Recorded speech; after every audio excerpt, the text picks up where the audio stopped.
We are joined by Jennifer Rhodes. She is a tsunami expert, though, with the National Weather Service. Jennifer, good morning to you. Let's weigh in on what we think might be coming Hawaii's way. I'm told that in about 45 minutes or so, people will be awakened there to the sound of tsunami warning sirens. Talk about what lies ahead. Hi, good morning. NOAA's National Weather Service has issued a tsunami warning for a majority of the Pacific Basin, including Hawaii. And I want to point out that this is very serious, as a tsunami with significant inundation is expected in these areas. People in these areas should move away from the beach and to higher ground until local authorities state it is safe to return to these areas. In Hawaii, we are expecting arrival time at around 11 a.m. Pacific time. And people in those areas should begin to move to higher ground and respond to the local authorities' direction and stay put until local authorities say it's safe to return to these areas. Okay. Jennifer, give me your best educated guesstimate of what Hawaii faces here based on what you know about this tsunami at this point, the velocity with which it is traveling across the Pacific, the depths of this wave. Couple all that together, what do you think we're looking at?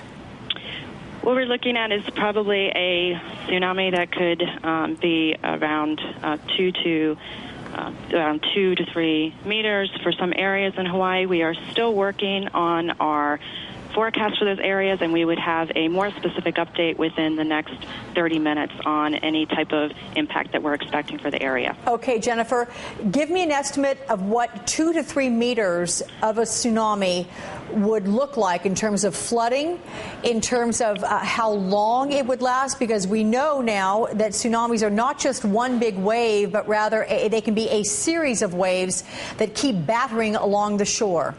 Yes, that's a very good point. We're talking probably around 6 to 8 feet of inundation in some areas, and as I said again, we are still waiting for our forecast to come in with updated information, and we can provide more accurate information at that time. And it is key for people to realize that tsunamis are a series of waves, and the first wave may not be the largest, and the threat can continue for many, many hours. And this is why it is imperative that people stay tuned to instructions from the local officials and NOAA's National Weather Service for updates. We will be working on this all day, and as our information comes in to refine our forecast, we will provide the latest information to our partners in emergency management, the media, and the public. Okay, and Jennifer, we thank you for that. But quickly, before you go, as I understand that it's been described to me earlier, the first in the series of waves of a tsunami can break on the sand, and then it pulls back, just as a normal wave does. We were all familiar with that along the shore.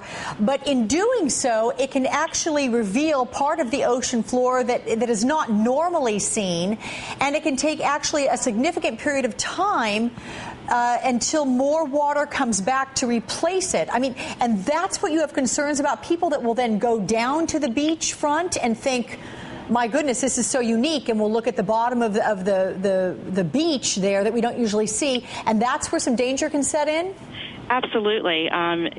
People will be curious about the seafloor being exposed and what it looks like, but it is key that they just move to higher ground, to not go out into those locations to see what a tsunami looks like. It's a very dangerous situation. The water will come back very quickly and at very high elevations, and when this occurs, they need to move to higher ground. In fact, they need to start paying attention to what local authorities are telling them now and get off the beach and move to higher ground. All right, paying attention to authorities, beginning with you, Jennifer Rhodes, Tsunami Program Manager for the National Weather Service. Thank you very much for the heads up. We'll speak with you again.